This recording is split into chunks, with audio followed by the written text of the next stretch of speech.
سلام پاکستان، میں ہوں افتخار فردوس اور آپ دیکھ رہے ہیں بارڈر ٹاکس۔ ناظرین، آج ہم بات کریں گے پاکستان کے جو 79 برس مکمل ہوئے ہیں اور ہم ایک ارتقائی مرحلے سے گزرے ہیں، جو ہمیں ایک ایسے دہانے پر آ کر جو ہے کھڑا کر دیا ہے جس میں ہمیں کچھ چوائسز جو ہے وہ لینا اب ناگزیر ہو چکا ہے، اسٹیٹ کے لیے بھی، ملک کے لیے بھی اور عوام کے لیے بھی۔ لیکن یہ چوائسز لوگوں کی سمجھ میں آتے ہیں نہیں آتے، اور کون سے ایسے نئی ٹیکنالوجیز یا پروسیسز جو ہے وہ انکلوڈ ہوئے ہیں جس کے اندر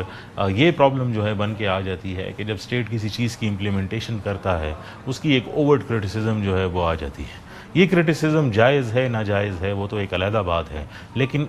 اس تھنکنگ اور اس پروسیس کو ڈٹرمن کرنے کے جو اوائل ہیں، جو فیکٹرز ہیں، اور خصوصی طور پر اس کی جو امپلیمنٹیشن میں رکاوٹ بننے کی جو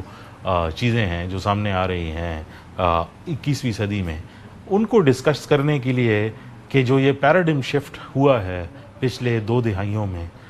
پاکستان میں بھی اور گلوبلی بھی، کہ ججمنٹ کے فیکٹرز جو ہیں اور جو ایج گیپ ہے اس کو جو ہے وہ برج وہ کیسے جو ہے وہ کیا جائے۔ آج ہمیں جوائن کی سینئر ریسرچر اور vice chancellor Narowal university doctor Muhammad Zia ul-Haq صاحب نے۔ بہت شکریہ ڈاکٹر صاحب، آج ہم چاہتے تھے کہ تھوڑا ایک ایسی گفتگو جو ہے وہ کرے جو فکر انگیز بھی ہو اور تھوڑی تھاٹ پرووکنگ جو ہو، جس کے حوالے سے جو لوگوں کے ذہن میں سوالات ہیں، خصوصی طور پر جو ہم اتنا لمبا سفر جو ہے 8 دہائیوں کا طے کر کے جو ہے آئے ہیں پاکستان کا، اینڈ آبویسلی 14 اگست جو ہے ایک ایسا دن ہے جس کی امپورٹنس سے تو ہم انکار کبھی کر ہی نہیں سکتے، لیکن جو کرنٹ جنریشن ہے اور جو کرنٹ ٹائمز جس میں ہم رہ رہے ہیں اور ٹائم جو ہے وہ گزار رہے ہیں، اگر اس کو سمرائز کریں گے تو ہم جن ایک معاشرتی ارتقاء سے نکل کے آئے ہیں، 14 اگست کی اب significance for the younger generation جو ہے وہ کیسے بیان کریں گے؟ دیکھیں، عام طور پہ ہمارے ہاں ایک رواج بنا ہے کہ ہم صرف ڈارک سائڈز کو ہی اہمیت دیتے ہیں، اس کو ہی ڈسکس کرتے ہیں۔ یہ ایک عمومی ٹرینڈ ہے، اور اس ٹرینڈ کو سوشل میڈیا پلیٹ فارمز نے زیادہ کمپلیکیٹڈ کر دیا ہے۔ تو میرا یہ خیال ہے کہ ہمیں 14 اگست کو خاص طور پہ نوجوان جنریشن کو یہ دیکھنا چاہیے کہ ہمیں ایک لسٹ بنانی چاہیے جس میں ہم سکسیس سٹوریز کو بھی رکھیں اور چیلنجز کو بھی رکھیں، فیسلٹیز کو بھی رکھیں اور کامیابیوں کو بھی رکھیں اور ناکامیوں کو بھی رکھیں، تو ہمیں کلیئرلی پتہ چلے گا کہ پاکستان کی اسٹرینتھس، پاکستان کی کامیابیاں اور بطور پاکستانی نیشن ہماری سکسیس جو ہیں وہ ہماری کمزوریوں سے اور ہماری ناکامیوں سے کہیں زیادہ ہے۔ مثال کے طور پہ میں چند وہ چیزیں ذکر کرنا چاہتا ہوں جن کا تعلق ہمارے نوجوانوں سے۔ جب آپ اور میں یونیورسٹیوں میں پڑھتے تھے، اتنے اسکالرشپ نہیں تھے جتنے آج کے بچوں کو اویلیبل ہیں۔ بالکل۔ جب آپ اور میں یونیورسٹیوں میں پڑھتے تھے، ہمیں کوئی سکلز نہیں سکھائی جاتی تھی، ٹپیکل قسم کی ڈگریاں تھیں اور سرکاری نوکریوں کے لیے ہم مارے پھرتے تھے۔ آج کا نوجوان یونیورسٹی سے بعد میں نکلتا ہے، وہ اپنا سٹارٹ اپ کاروبار پہلے شروع کر چکا ہوتا ہے۔ پھر جب میں اور آپ پڑھتے تھے، چند ایک یونیورسٹیاں تھیں، دور تھیں، یونیورسٹیوں میں ایڈمیشن لینا بہت مشکل کام تھا۔ آج تقریباً ہر ڈسٹرکٹ ہیڈ کوارٹر میں یونیورسٹی بن گئی ہے، اور وہاں پہ فیسیں بھی تھوڑی ہیں، اور یونیورسٹیاں خود بچوں سے رابطہ کر کے ان کو داخلے کے لیے، ایڈمیشنز کے لیے بلا رہی ہیں۔ ان سائڈ دا یونیورسٹیز جب میں اور آپ پڑھتے تھے، کوئی کلاس روم ایئر کنڈیشن نہیں ہوتا تھا، کوئی بورڈ روم ایئر کنڈیشن نہیں ہوتا تھا۔ آج یہ جو فیسلٹیز یونیورسٹیوں کے اندر طالب علموں کو حاصل ہے وہ نہیں تھی۔ آج کے بچوں کو جو ٹیچرز پڑھا رہے ہیں وہ ہمارے ٹیچر سے زیادہ کوالیفائڈ ہیں۔ تو ایسا نہیں ہے کہ پاکستان میں کامیابیاں نہیں ہیں یا پاکستان نے ہماری جنریشنز کو دیا نہیں۔ پاکستان ہماری آئیڈینٹی ہے، پاکستان ہمارا ماضی ہے، پاکستان ہمارا حال ہے، اور پاکستان ہمارا مستقبل ہے۔ اور ہمیں اس بات کا خیال رکھنا چاہیے، اس بات کو ہر وقت ذہن میں نظر رکھنا چاہیے کہ اگر پاکستان کے اندر کوئی ویکنس ہے، کوئی خرابی ہے، کوئی پرابلم ہے، تو اس کے ذمہ دار ہم ہیں۔ ہم ہم نے ہی اس کو بہتر بنانا ہے، ہم نے ہی وہ جو خرابی ہے یا ویکنس ہے اس کو دور کرنا ہے، کوئی باہر سے اچھا آ کے۔ ڈاکٹر صاحب، جب ہم like I can understand way you coming from, اور آپ جو بات جو ہے وہ کر رہے ہیں، لیکن اگر ہم کرنٹ جنریشن کی پرسپیکٹو سے جو ہے وہ دیکھیں، اور خصوصی طور پر جو آپ پاکستان کے یوتھ کو جو ہے وہ ایڈریس آبویسلی کر رہے ہیں، جو 8 دہائیوں کا ہمارا سفر ہے، آج ہم جس مقام پر کھڑے ہوئے ہیں، آپ کیا سمجھتے ہیں کہ ہمارا نیشنل ریزالو جو ہے وہ کتنا مضبوط ہوا ہے، اور کون سی ایسی دیکھیے ایتھوس ہے جو ہمیں ڈیفائن کرتی ہے؟ دیکھیے میں آپ کو بتاؤں کہ آپ کو پتہ ہے نا کہ پرویز مشرف صاحب کے دور میں کچھ انٹرنیشنل تھنک ٹینک یہ کہا کرتے تھے کہ فلاں سال تک پاکستان ختم ہو جائے گا۔ الحمدللہ وہ سال گزرے ہوئے، کئی سال گزر گئے، اور پاکستان پہلے سے زیادہ مضبوط ہے۔ پاکستان کا پہلے سے زیادہ انٹرنیشنل رول ہے۔ ڈومیسٹیکلی پاکستان کو چیلنج ہیں، لیکن میں یہ سمجھتا ہوں کہ جتنے اکنامک چیلنجز ہیں، جتنے ہمارے سوشل چیلنجز ہیں، ان سب کے پیچھے جو روٹ کاز ہے وہ انریسٹ ہے، وہ ٹیررزم ہے،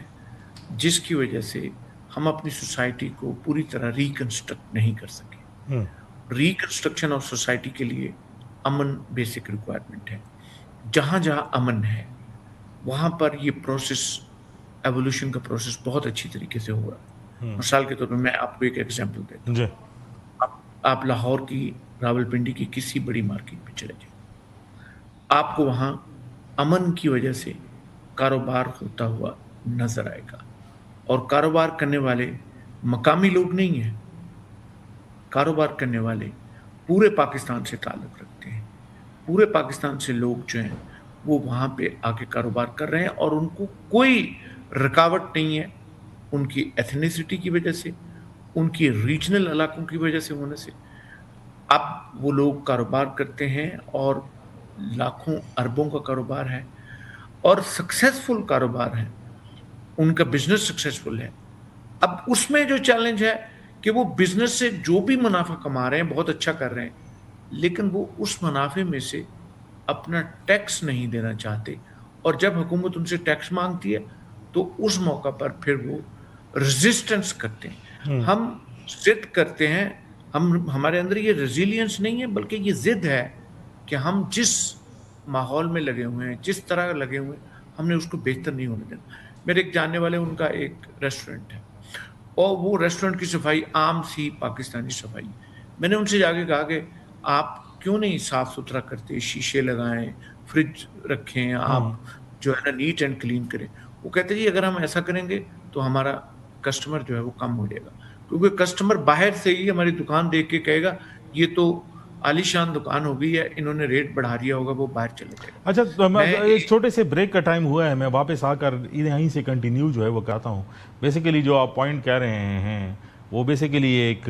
جو کلاس ڈیفرنس کے حوالے سے بات جو ہے وہ سامنے آ رہی ہے خصوصی طور پر، اور یہ پاکستان کے اندر شاید ایک ایلیٹ کیپچر ہے جس کی وجہ سے یہ پرابلمز جو ہے جس طرح ہیں وہ نظر آ رہے ہیں۔ ناظرین ہمارے ساتھ رہی۔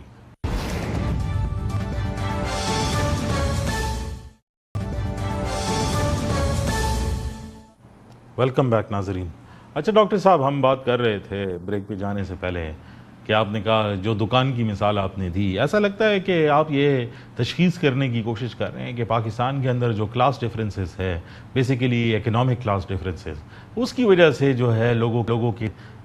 ہوپ لیسنس جو ہے ایک چھائی ہوئی ہے، جس کو ہم ہائیلی ہائپربلائز کر کے جو ہے بیان کرتے ہیں۔ Am I right in seeing that? نہیں، اس میں یہ ٹو سم ایکسٹینٹ تو یہ بات ٹھیک ہے کہ چونکہ ہسٹوریکلی سب کانٹیننٹ میں جو سوشل سٹرکچر ہے وہ